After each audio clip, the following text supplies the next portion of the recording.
Hey, thank you for joining me today. I've been getting a lot of questions on plant trading, so I wanted to share with you my personal experiences and some tips that I've learned.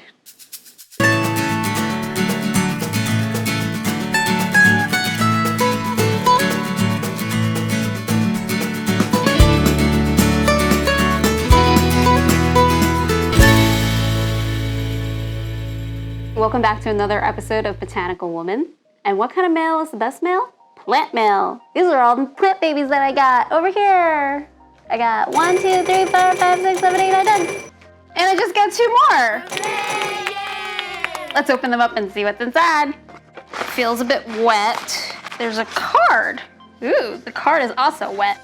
Hey girl, some satin photos and wandering Jews just for you. Happy planting. Ooh, satin photos. And some wandering Jews. Says, Christine! Thank you for trading with me. I hope you enjoy your new babies and our rooted friendship. Happy trading. Cheers, Ashley Q. It came with directions. This is how you go above and beyond. Some red crunchies. Watermelons! Ooh, unfortunately, something went yellow. No, this is the special philodendron. Now let's get down to business and talk about plant trading. There are 3 main ways to trade. The first way is you post up what you have. Usually photos really help with that because people are very visual. And the second way is responding to someone else's trade posts, which I have done many of those. And the last type is ISO, in search of. So you can post up that you want string of hearts and then people will respond. Usually I also find, providing information on what you have available to trade really helps. So photos, people, photos. Most of the trading that I've done is through Facebook. I really love Broke Plant Traders. So I highly recommend that one. There are also local ones. There's 2 here in Seattle. One of them I created and another one another woman did. I think it's nice if you can get a local trade, then you don't have to spend money on postage. But a lot of times I've had the most success trading and the most frequency of trading through online plant mail. The most asked question that I've gotten so far is, how do I know it's a fair trade? And from my personal experience, I think to me a fair trade is not how much monetary value the trade is, but how good I feel about the trade. So how do I determine that? Asking for photos is really good to make sure that if you're getting a cutting, you make sure how long of a cutting you're getting. You're getting a rooted plant, how big it is. So you get a pretty good sense of what the plant looks like before you get it. And also that will help inform you how long of a cutting you're gonna give this person. And then you're obviously going to share your photos with them so that you both know what you agreed upon. Packaging your plant. My number 1 advice for that is do not send your plant sopping wet. You wanna keep it moist, but not too wet. And this is more of a general rule. It's going to change based on what type of plant it is. If it's a cactus, you're not going to put it in a moist towel. It doesn't like moisture, so don't do that. The second tip I have for you is secure your plant in the box. The way I do this is by taping the plant to the box, and in addition, you stuff it with paper as much as possible without damaging the plant. Number 3, review how both of you are going to be sending out your packages. So all the things that we just talked about, you can share your method with them and naturally they should respond and share theirs. And if they're doing something that you feel a little bit uncomfortable with, don't be afraid to talk about it. Based on my experience, shipping your plants earlier in the week makes more sense because on Sunday, the USPS does not deliver mail. So if you don't want your mail to be sitting there for an entire day, send it Monday, Tuesday, or Wednesday. I learned very early on that plant trading is not only super fun, but it can also be a little wearing on your plants. So for example, there are some plants that are going to lend itself more easily to be traded because you can take a Philodendron Micans or any kind of vine growing plant for the most part. You can just take a cutting from it that is simple, easy. Your plant is not damaged from it. Wandering Jews are another good one, which is also a vining plant.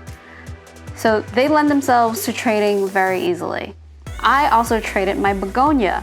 You can propagate them via leaf and stem. It is best, I would say, during your negotiation to try to get a rooted pup so that you already have a live and healthy plant.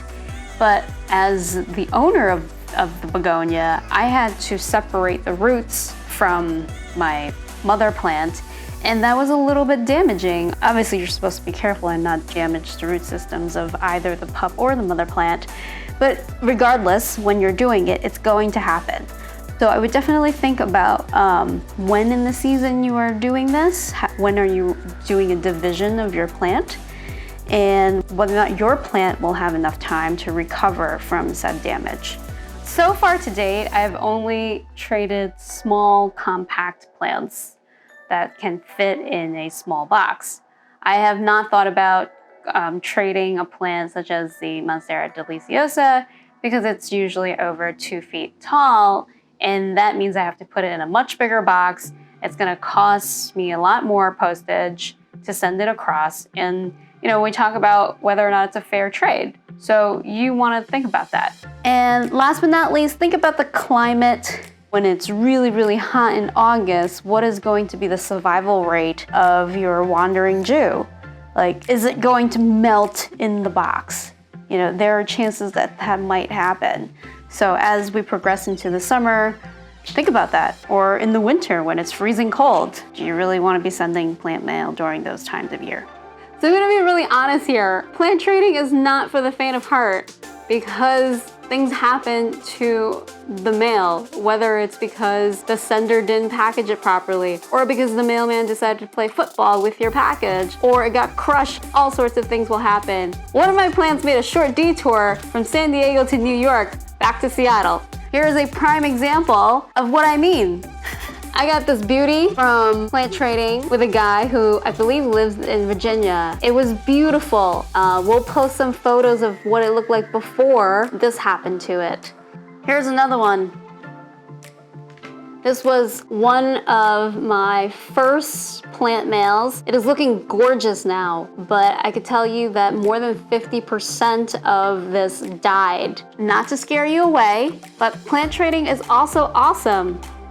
I got this beauty completely intact, beautifully wrapped, and has only doubled in size since I've gotten it. So it can be wonderful as well. And one of the cool things about plant trading is I don't think I would ever purchase this plant at a nursery if I saw it, but the fact that I was getting it part of a trade, I was like, cool, yeah, send it to me. Plant swapping has brought new plant friends into my life, and that has been the best gift yet. In real life, locally, I've met them, but also online. There are some wonderful people out there that are just amazing. I love talking to them, love seeing what other people are growing. So I highly recommend it, even though there are risks involved. And if you have any questions, I'm happy to help you on your plant journey so you too can get some plant mail. So go out there and get yourself some plant friends. Thank you for watching. If you have any questions or comments, please put in the comments below, and please subscribe and hit the bell for notifications. A clap all I want. Packaging, packaging, packaging. Let's do some packaging. Dan's looking at me funny because I'm going into details I'm not supposed to. Plant mail, best mail. Plant swapping has brought friends. Go out there and get yourself some plant friends. Stop growling.